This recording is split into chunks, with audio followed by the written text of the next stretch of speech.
Joey, your first crack. We teased off the top, Carlton. You're going to deep dive. Yeah, well, there's been a lot of conversations about Carlton this week, and they were poor against North Melbourne. There's no doubt about that. But I think there's been a lot of emotive language and a lot of theories and misconceptions about where North Melbourne are at. And is it Michael Voss that's the problem, or is it the talent? So I thought on a Wednesday we'd take a deep breath and just take a look at exactly what it is, whether it's the system or something else. Because if you take a look at the stats that matter to winning, right, these are the ones that count. So points against the last 20 premiers have been top 6. Stopping the opposition from chain to score. So whether that's either winning it from turnover, Carlton are the third best at defending it, or when the opposition win a clearance, Carlton are the best team at defending it. That's why they're number 1 in the competition.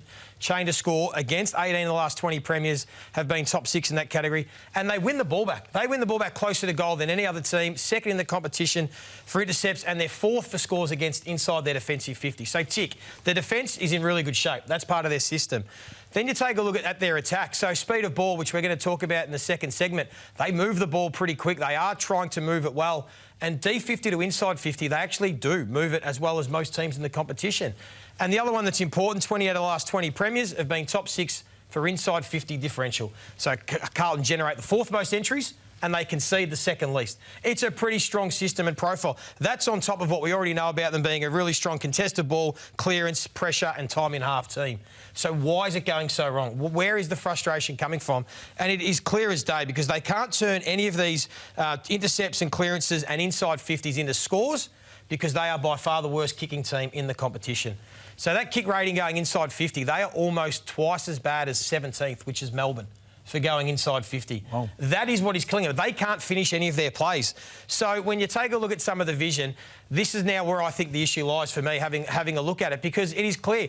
These looks that Carlton are getting in these passages of plays, you can't get much better. So you get within 60 from goal, you've got a little short kick to the side, hit it, it's an uncontested mark. You could look late and hit another little short lead up. No, what does Fantasia do? Kicks to a 4-on-2.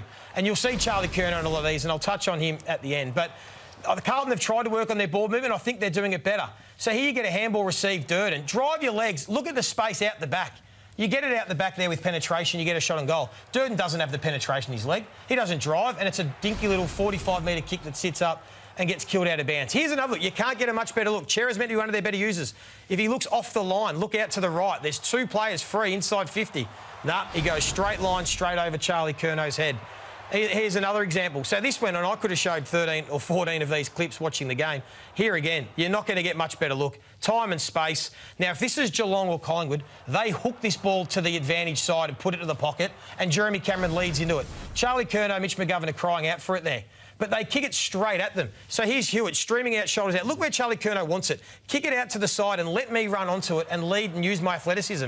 No, it's a dinky little kick that goes straight on his head. And I'm looking at all these conversations about Charlie Curnow and about, you know, he's not working hard enough. I could show some vision where he worked hard and he was pointing and the kicks didn't go there. So until they fix their kicking, it doesn't matter if they've got the greatest coach in the world, I don't think, or the greatest system. They are not going to finish their plays and not win if they kick like that. So I'm not surprised that they've brought in 3 kickers. I think they've missed Nick Newman off half-back. They've missed Elijah Hollands. He's one of the creative distributors of the footy. So they've got a fair bit of work to do. But if you want to look at what really it is from my perspective, it is just that they are the worst kicking team in the comp. So this is a recruiting issue? A recruiting issue, absolutely. They have to look at their list and how they change it up. I know they've talked about Jagger Smith and he's going to be a first-year player next year. He'll add a little bit, but you can't expect too much. But they need to find guys that can kick the footy because a lot of what they're doing is right. I know people find that hard to believe, but that's just the facts. But if you can't finish your work, you can't win. I've got to say, some of those kicks, you pull the trigger straight away, you kick it there. Like, these good teams are kicking it before the forward moves. Yeah. Like, that's the training. The good teams put it there for the forward to run into, don't they? Like you said, Geelong. Like, yeah. Jeremy Cameron's not even moving yet, and they've kicked it there and he gets there. But the system of bringing it inside 50 is part of Michael Voss's system. Oh, you can say that and you can train it, but I still think at the end of the day, the player that's got the footy in hand has to make the decision and execute the kick. Yeah. Michael Voss can't kick it for them. No, but it doesn't stop when you get to a certain point on the ground. I mean, I look at Geelong's kicks inside 50 and they all know the location of where the ball is likely to go. The leader knows and the kicker knows. That doesn't seem to be the case with Carlton. I think the options were there. I just don't think they can execute. I think they've got players that aren't good decision makers and don't execute. But are they random? Are they random options or is it a system There's got to be a little bit of system. There's no doubt to it. But I see Charlie Curnow putting his hand out. I could show more examples. We didn't have enough time. Where he wants it out to advantage, the kick goes on his head. Yep. And it's also, to be fair, it's well coached by North. Did you see those defenders? Play in front. They play in front. They played in front. They knew if you do that, Carlton won't be able to get there. They were very proactive. Pink, mate. You can't get past Mr. Pink. Mr. Pink. Just quick. So they've got one kicker in the top 100, Carlton, for kick rating. They've only got 6 players out of their 23 that have had 50 kicks above average for kick rating. That's just nowhere near good enough to win games of footy. Red Rooster, it's crunch time for David King. I'm looking forward to this. Well, I'm going with Tom de Koning because I'm looking at all the talk about him and the noise about him that he's likely to go to St Kilda on the big deal, $1.6 million a year. And I see how he goes against Tristan Sherry last week, and I think, are you ready for this decision and for what comes when you make this decision? You are the man at that football club. If you walk into St Kilda, you have to be a top-tier player from minute one. And everything you do, and you're going to be the spokesman, like it or not, for that football club. Are you ready for that responsibility? And are you ready for what the 1.6 tag brings? Because if you're injured or underperforming, it turns, and it turns quick. I've heard Tom Boyd talk about the pressure that comes with the big contract and what you've got to deliver upon that.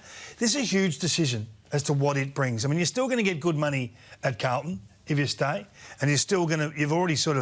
You've got your credibility there. It's probably in a lot of ways a safer, easier decision to stay rather than to leave. But if he leaves, be under no misconception that this is going to bring a lot of pressure on one man, and I just hope he's ready for it. So you need the confidence for that position, don't you? You need to have the leadership and the confidence. You say you're wondering whether he's got that in him. Is he the absolute man? Because I haven't seen it this year, and we've seen him play some pretty good footy. He's an athlete to me. And can do some athletic things, create some scores, and he's, in a lot of ways, everyone thought he was the prototype. A prototypical ruckman, I reckon, at about round 8. But is he a come-with-me type of guy? That's what he has to be. Yeah. If you're going to sign that sort of... He's not Lance Franklin walking to Sydney. He's not. Yeah. He doesn't have those stamps. So, to me, this is a huge decision as to how he handles it and how St Kilda would support and handle him going forward. Very, very tough. Is it fair to say the people at home are going, OK, who does that compare to? Would it be Max Gawn? Because Max Gawn's the man at Melbourne. He takes it on, he does... Max could walk into St Kilda and be a totally different presence to what Tom could. Yeah, but all I'm saying, at Melbourne, like, Max is the man. So he's the man right there. So Tom walks into St Kilda, he has to be that.